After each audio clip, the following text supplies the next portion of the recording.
नमस्कार, स्वागत है। मैं पुनीत पाठक हूं और आप देख रहे हैं छत्तीसगढ़ की बात।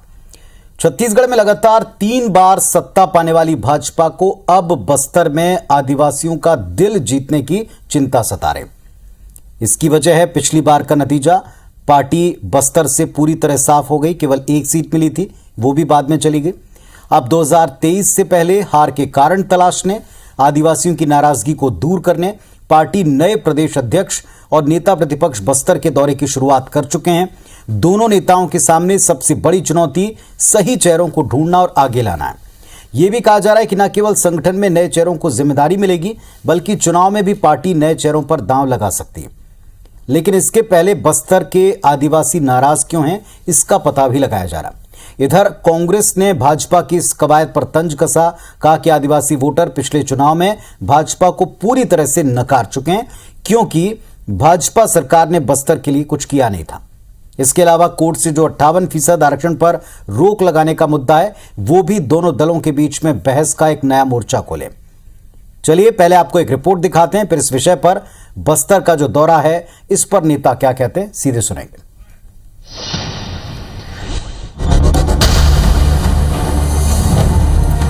जिसने बस्तर जीता उसने छत्तीसगढ़ में सत्ता पाई। प्रदेश बनने के बाद से प्रदेश की सत्ता की राह बस्तर से निकलती दिखी है और ऐसे में सियासी दलों के लिए बस्तर के आदिवासी वोटर्स का दिल जीतना हमेशा चुनौतीपूर्ण रहा है, खासकर भारतीय जनता पार्टी के लिए। चुनावी नतीजे इस बात को साफ करते हैं। साल 2008 में जहां आदिवासियों ने भाजपा को बस्तर संभाग की 12 में से 11 सीटें दी, तो 2013 में पार्टी यहां से महज 5 सीटें जीत पाई। जीत की हैट्रिक लगाने के बाद भी भाजपा आदिवासी मतदाताओं के मिजाज को भांप नहीं पाई। 2018 के चुनाव में बस्तर से पार्टी का सुपड़ा साफ हो गया और पार्टी सत्ता से बाहर हो गई। सत्ता से बेदखल होने के बाद देश के सबसे बड़े दल ने आदिवासी वोटर्स की चिंता करते हुए हार के कारण तलाशने शुरू कर दिए हैं। इसके लिए पार्टी के पुराने चेहरों की अनदेखी और कार्यकर्ताओं की सुनवाई न होना एक अहम वजह माना गया। प्रदेश में एग्रेसिव नेतृत्व की मांग भी बस्तर के आदिवासी नेता के द्वारा ही उठाई गई। अब जब भाजपा में परिवर्तन का दौर चला है, तो नए प्रदेश अध्यक्ष और नेता प्रतिपक्ष एक बार फिर बस्तर दौरे की शुरुआत कर चुनावी बिसात पर जीत का मंत्र तलाश रहे हैं। साथ ही एसटी वर्ग के आरक्षण को लेकर भाजपा सत्ता पक्ष को घेरने का प्रयास कर रही है।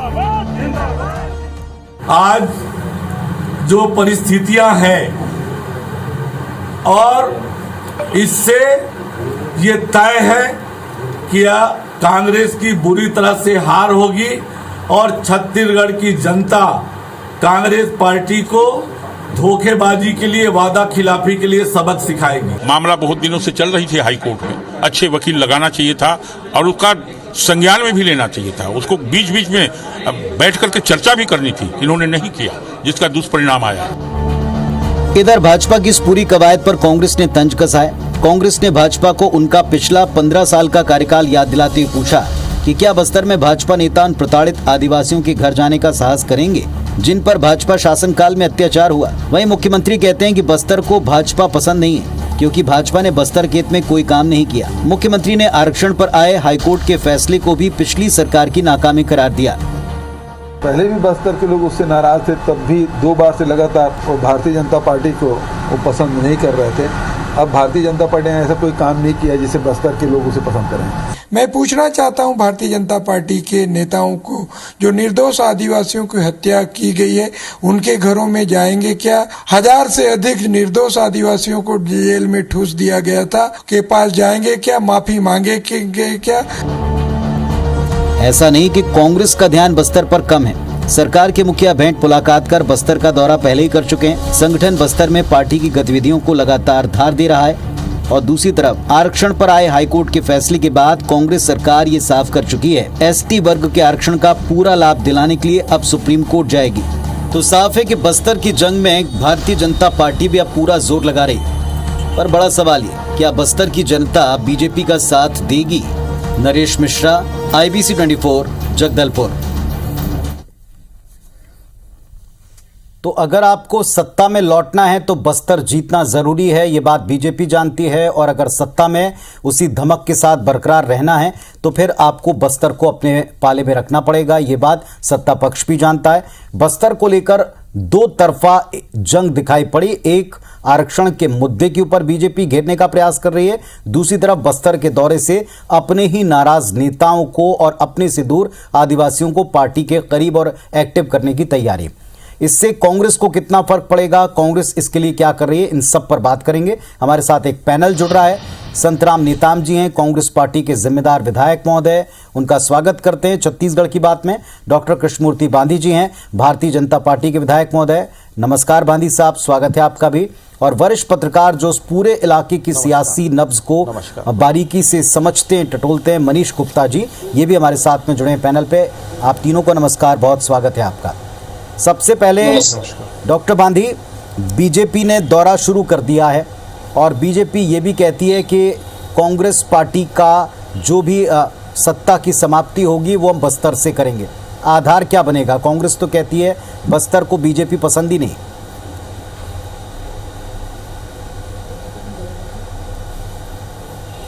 अब पुनीत भाई, भारतीय जनता पार्टी का लगभग 15 साल का सरकार रहा है और इस सरकार में जो अनुसूचित जनजातियों का भी आशीर्वाद रहा है। हम कहीं 8-8 सीट पे रहा करते थे वहाँ पर। ऐसा नहीं रहा है कि बस्तर में आदिवासियों का आशीर्वाद भारतीय जनता पार्टी को नहीं मिला है। अगर नहीं मिला रहता तो हम 15 साल तक के राज नहीं करते। लेकिन कहीं ना कहीं हमसे जो भी चूक हुई, हमको उसको स्वीकार करते हैं और हम जनता के पास पुनः हम अपनी बात को लेकर के जा रहे हैं और उनसे आग्रह कर रहे हैं। उनसे आशीर्वाद लेने के लिए हम तरह तरह के प्रयास कर रहे हैं। ऐसा नहीं है कि बस्तर में हमारा जनाधार कभी किसी काल में हमारा नहीं रहा है। इसके उदाहरण है 15 साल और जनाधार वहाँ पे सीटों में भी आज भी हमें 8-8 सीट मिला करते थे। तो इसलिए जो बस्तर में आज हमारे नेता जा रहे हैं तो कहीं ना कहीं जो कुछ अगर हमारे से कहीं कोई गलती हुई है जी, हम उन बातों को अपने जनता के साथ रखेंगे। हमारे वरिष्ठ नेता लोग, हमारे अध्यक्ष जी लोग दौरा करेंगे और समाज के बीच में चर्चा करेंगे, कार्यकर्ताओं के बीच में चर्चा करेंगे। ये सब बातचीत को रखा जाएगा। बांधी साहब, 3 बातें जिनके उत्तर मैं आपसे शॉर्ट में चाहूंगा। आज मेरे पास पैनल में 3 लोग हैं, सभी को समय मिले ये प्रयास होगा मेरा। पहली बात, क्या आपके नेता, आदिवासी नेता वहां नाराज हैं? आदिवासी वर्ग की बीजेपी से नाराजगी की क्या वजह है? एक वजह कांग्रेस पार्टी बताती है कि फर्जी मुठभेड़ के मामले में कई आदिवासी परिवार पीड़ित हैं। वो आपको चैलेंज करते हैं कि क्या आपके अध्यक्ष या नेता प्रतिपक्ष उनके घर जाने की हिम्मत कर पाएंगे, क्योंकि आपके शासनकाल में उन पर बहुत अत्याचार हुए। तीसरा एक ये भी बताया जाता है कि आप नए चेहरों की तलाश में बस्तर गए। तीनों पर उत्तर दें संक्षेप में और तार्किक तरीके से।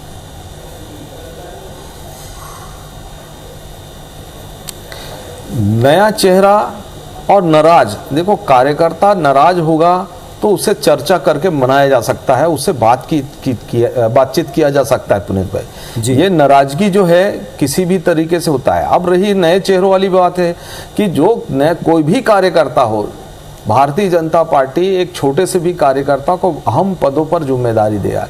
आपने देखा होगा कि आप किस तरीके से भारतीय जनता पार्टी को जब मौका मिला तो राष्ट्रपति भी दिया। देखो कहां से कहां तक ले जाकर देश के सर्वोच्च पदों पर बिठाने का भी काम किया है।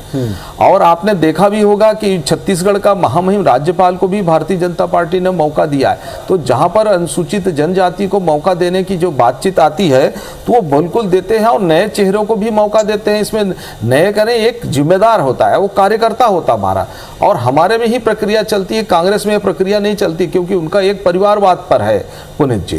तो इसलिए हमारा कार्यकर्ता का चेहरे नए हैं पुराने, इसमें वह हमारा भारतीय जनता पार्टी का एक जिम्मेदार कार्यकर्ता है। फर्जी मुठभेड़ की कोई नाराजगी आपकी दिक्कत है? उनको सबको मौका मिलने का एक अवसर रहता है, भारतीय जनता पार्टी में रहता है। हेलो, फर्जी मुठभेड़ की कोई नाराजगी बीजेपी के लिए वहां चैलेंज है, चुनौती है? देखिए अभी जिस तरीके से फर्जी मुठभेड़ वाली जो बातचीत कर रहे हैं, अगर फर्जी मुठभेड़ है, इनको लगता है कांग्रेस को सरकार है या सरकार उनकी है, निर्णय करके बातचीत करे, उसको प्रमाणित करे को फर्जी मुठभेड़ है कि नहीं है। ये बरगलाने वाली बातचीत है, ये राजनीति करने वाली जी हमारे साथ में उस इलाके से आदिवासी नेतृत्व करता भी हैं। संतराम जी, अब बस्तर पे बीजेपी का फोकस है, प्रदेश अध्यक्ष और नेता प्रतिपक्ष पहुंच गए। जाते ही उन्होंने कहा कि सत्ता से हटाने की शुरुआत बस्तर ही करेगा, अब बीजेपी यहां लौटेगी सभी सीटों के ऊपर। देखिए पुनीत जी, भारतीय जनता पार्टी को बस्तर के आदिवासी और बस्तर के लोगों ने लगातार 15 साल सेवा करने का मौका दिया। 15 साल में पहली साल में इन्होंने बड़े बड़े वादा आदिवासियों के साथ किया, उसको नहीं निभाया। फिर भी आदिवासी इतने अच्छे समझदार हैं बस्तर की जनता कि उन्होंने पुनः इनको सत्ता पे बिठा के रखा। पर उस समय भी हमारे निर्दोष आदिवासियों को फर्जी मुठभेड़ पे बताकर इन्होंने अभी भी जो हमारे बस्तर के केंद्रीय जेल में बंद हैं। मैं कहना चाहता हूं भारतीय जनता पार्टी के आदरणीय गांधी जी को कि आप अभी आकर और आपके प्रदेश अध्यक्ष आदरणीय साहब, हमारे प्रतिपक्ष के नेता आदरणीय चंदेल साहब आके अब आदिवासियों का दिल जीतने की बात जो कह रहे हैं, मैं ये बताना चाहता हूं कि हमारे आदिवासी समाज के लोग काफी समझदार हो चुके हैं। 15 साल आप लोगों ने निर्दोष व्यक्तियों को जो आपने जेल में भेजा, हमारी सरकार में हमारे मुखिया आदरणीय भूपेश बघेल ने बहुत आदिवासियों को जो निर्दोष केस में जो फंसे थे उनको उन्होंने आज बरी किया है। वहां हमारे आदिवासियों को एक बड़ी राहत दिया है। आज 15 साल में हमारे जो आदिवासियों को उन्होंने वन पट्टा देने की बात उन्होंने कहा था। आदिवासियों का कहना था जल जंगल जमीन हमारा है, हमारा अधिकार हमको मिलना चाहिए, पर 15 साल में उन्होंने आदिवासियों के लिए कभी सोचा नहीं। लेकिन अब नेताम साहब अब आदिवासियों के बीच में बीजेपी नेतृत्व पहुंच रहा है, नए चेहरों को उतारेगा, पुरानी शिकायतों को दूर करेगा, इससे कांग्रेस के लिए चैलेंज पड़ेगा। पुनीत जी, हमारे युवा आदिवासी आज पढ़े लिखे हैं, सारे स्नातक स्नातक पढ़े लिखे हैं, कानून समझते हैं, सारा चीज संविधान को अध्ययन कर रहे हैं। ये भारतीय जनता पार्टी के कथनी और करनी जो अच्छे दिनों की सपना उन्होंने दिखाया था। बांदी साहब, अब जनता आसानी से झांसे में नहीं आएगी, कह रही कांग्रेस पार्टी।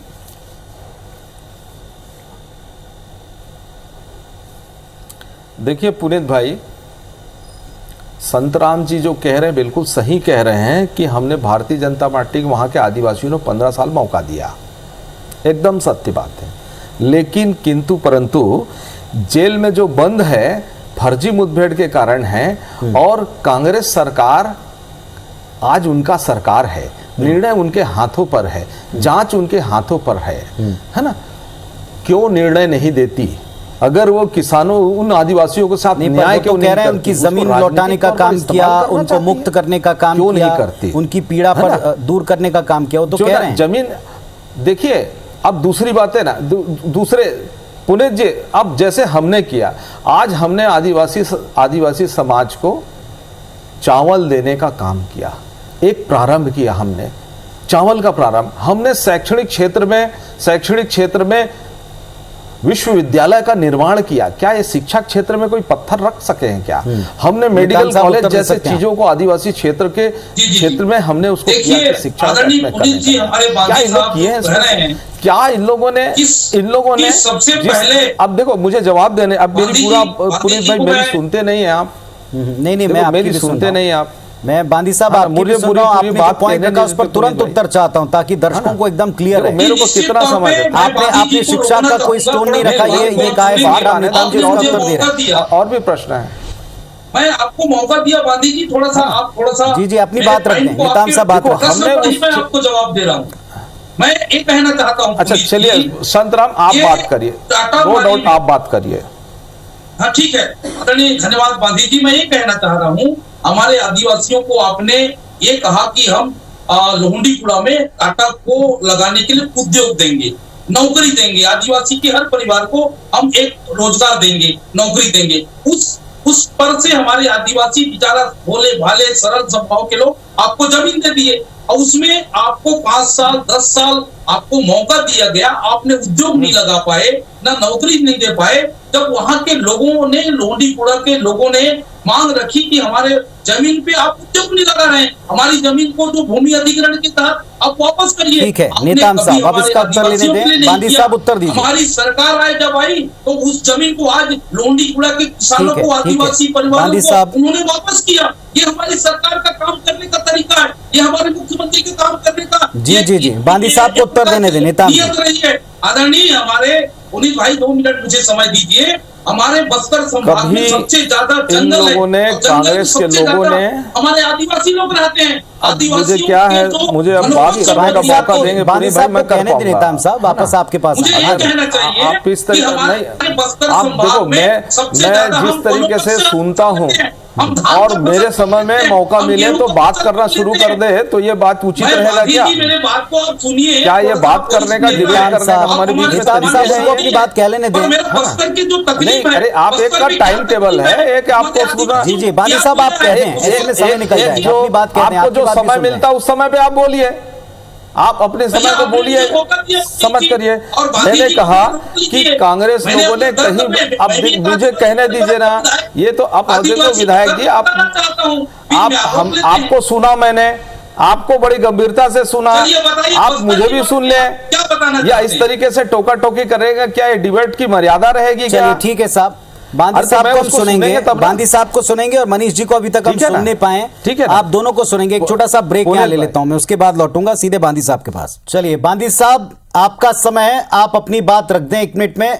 तर्क रखिएगा, सीधे तथ्य रखिएगा, विनम्र निवेदन आपसे। पुनीत जी, जो बातचीत हमने अपने 15 साल के कार्यकाल में कहा, संचार व्यवस्था, रोड की व्यवस्था, विकास के लिए नए प्राधिकरणों का निर्माण, शुद्ध जल के ना, शिक्षा के स्तर को बढ़ाना, आदिवासियों के बीच में हमने दिल्ली में, द्वारका में उनको IAS IPS के लिए हमने ट्रेनिंग सेंटर करके उनके आदिवासियों के सम्मान के लिए भी बातचीत किया, उनके सर्वांगीण विकास के लिए हमने बात किया। पुनीत जी, और ये पूछते हैं कि हमने क्या किया करके, आपने क्या किया? बल्कि जो है IAS IPS के लिए जो प्रशिक्षण केंद्र, उसको आपने धरोहर नहीं है, उसके संचालन तक करने की क्षमता नहीं रखते। आपने प्राधिकरण के, जिस तरीके से हमने प्राधिकरण की व्यवस्था बनाया, आज उस प्राधिकरण में आपने बजट तक के नहीं बढ़ा सका है। लेकिन वो ये कह रहे हैं कि फर्जी मुठभेड़ इन सब पर भारी पड़ेगी, उसका गुस्सा भारी पड़ेगा। पुनीत जी देखिए, जो फर्जी मुठभेड़ है, जो क्या है पुनीत जी, अभी इनके कार्यकाल में अभी करीब 15-20 दिनों तक के अनुसूचित जनजाति के लोगों ने आंदोलन किया उसी फर्जी मुठभेड़ का, और जो लगता है कि ये फर्जी मुठभेड़ है तो सरकार इनके पास है। पुनीत जी, जांच कराए और दूध का दूध, पानी का पानी करे। चलिए ठीक है, आप अपनी उसी बात को दोहरा रहे हैं कि अगर कुछ गड़बड़ है तो आप जांच करा लें। मनीष गुप्ता जी के पास में मैं चलूंगा। मनीष जी, आपने दोनों पक्षों को सुन लिया। क्या ये बस्तर दौरा बीजेपी को रिवाइव कर सकता? पहली बात, क्या ये किसी भी मायने में कांग्रेस पार्टी के लिए चुनौतियां खड़ी कर सकता है? और एक मुद्दा, एक आरक्षण का और दूसरा फर्जी मुठभेड़ का, इस पर डिबेट का भी बड़ा हिस्सा गया और नेताओं के बयान भी आपने सुने।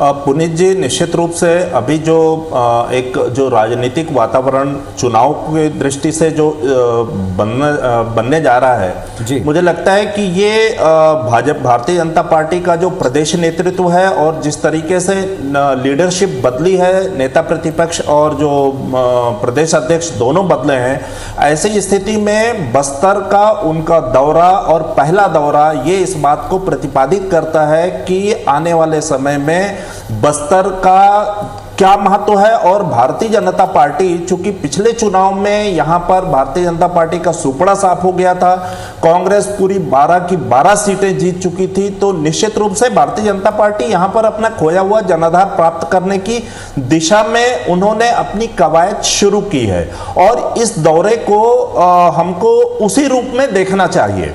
रही बात आपने जो पूछा कि क्या इसको रिवाइव कर सकता है, निश्चित रूप से कर सकता है। देखिए बस्तर की जो तासीर है, अगर हम छत्तीसगढ़ राज्य निर्माण के बाद अगर हम देखेंगे तो एक बार भारतीय जनता पार्टी, एक बार कांग्रेस, एक बार भारतीय जनता पार्टी, एक बार कांग्रेस, निश्चित रूप से दोनों दलों को बराबर मौका दिया है। और जिस प्रकार से इस बार भारतीय जनता पार्टी का सुपड़ा साफ करते हुए कांग्रेस को प्रचंड बहुमत बस्तर का आदिवासी जनमानस दिया है, निश्चित रूप से उनको बहुत अपेक्षाएं भी रही हैं, बहुत अपेक्षाएं हैं भी कांग्रेस से। पर मुझे नहीं लगता कि इस प्रकार की चीजों पर कोई बहुत ज्यादा प्रभाव पड़ेगा। निश्चित रूप से अभी भारतीय जनता पार्टी को आगे आकर के अपनी बातों को रखना पड़ेगा। भारतीय जनता पार्टी बस्तर में 3 चुनौतियों से जूझ रही है जी। भारतीय जनता पार्टी बस्तर में 3 चुनौतियों से जूझ रही है। पहले तो एक तो सेकंड लाइन लीडरशिप इनके पास नहीं है। जो पिछले चुनाव में इनकी हार हुई, जो उसकी समीक्षा हुई, उसमें यह थे कि पुराने चेहरों को रिपीट किया। आने वाले समय में जो आदिवासियों को लेकर के जो इनकी लीडरशिप बहुत ज्यादा गंभीर नहीं थी। विकास तो हुआ पर कहीं ना कहीं कनेक्टिविटी से ये चूक गए। दूसरी बात जो है, जो फर्जी मुठभेड़ों की बात है, निश्चित रूप से 15 साल के भाजपा के शासनकाल में मुठभेड़ों पर लगातार सवाल उठे हैं। अभी एडसमेटा और सारकेगुड़ा की जो रिपोर्टें आई हैं, ये रिपोर्ट बताती हैं कि फर्जी मुठभेड़ हुई थी। पर इस पर कांग्रेस के लिए भी चुनौती है। कांग्रेस को उनके खिलाफ में कार्रवाई करना चाहिए था, जो कि कांग्रेस ने अभी नहीं किया। सिलगेर का मुद्दा भी जो है अभी ज्वलंत मुद्दा है, जिसको लेकर के सीपीआई और आदिवासी महासभा भी लगातार पदयात्रा कर रही है। सिलगेर के लोग भी लगातार फर्जी मुठभेड़ का आरोप लगा रहे हैं। मुझे लगता है कि इस पर कांग्रेस को भी सफाई देनी पड़ेगी और कांग्रेस को भी इस चुनौती से जूझना पड़ेगा, 2-4 होना पड़ेगा। जी पुनीत जी, चलिए, कुल मिलाकर के बड़े स्पष्ट तरीके से जैसा मनीष जी कह रहे हैं कि ये रिवाइव तो कर सकता है और चुनौती भी खड़ी कर सकता है, लेकिन कुछ जवाबदेही सत्ता पक्ष की भी बनेगी। सत्ता पक्ष भी शांत नहीं बैठा है। ये दौरा अभी तो शुरू हुआ है, अभी इस पर बयान आने शुरू हुए हैं। आप सब हमारे साथ में जुड़ेंगे अपने पक्ष रखने के लिए और देखेंगे कि ये दौरा कितना रिवाइव करता है और कितना चुनौतीपूर्ण रहता है। शुक्रिया आप सबका जुड़ने के लिए। नमस्कार।